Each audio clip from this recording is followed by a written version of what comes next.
Welcome back to the Blitz. There's going to be a lot of talking points in the coming days about the Brent Venables hire. Many will compare him to Lincoln Riley. So, Dean, do you think Venables is more prepared now to take the job than Riley was in 2017? That's a very, very good question. I don't really have a strong opinion one way or another. I do know that Lincoln had plans, expected to be a head coach from the time he was really young.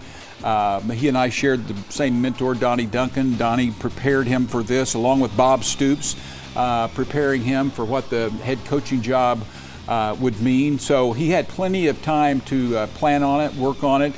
He just failed defensively. And so you just wonder how prepared he was from that respect. He comes in and, they have to score 50 points to even win a playoff game.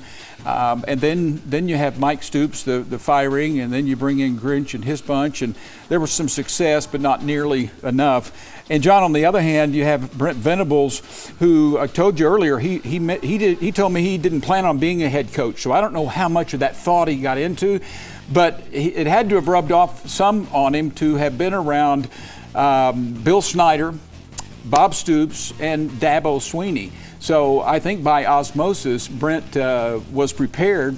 Now we'll find out.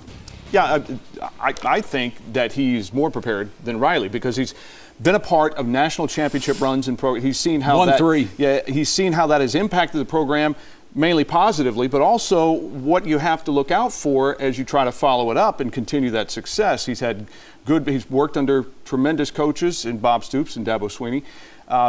He understands, because he's been in a lot of living rooms, he understands how recruiting has changed more so. And I think that as long as he was paying attention to the managing the program aspect of it instead of just leading a defense, as long as he's paid a lot of attention to that and figured out how he's going to do it, then he should have success. Yeah, it's really going to be interesting, and it's going to be so different now because this job is harder than it has ever been, times 50, because of two things, the NIL and the transfer, but also what's happening now with the exodus of players. Yes. So, he's already jumping on that. Here's one thing that's interesting, though.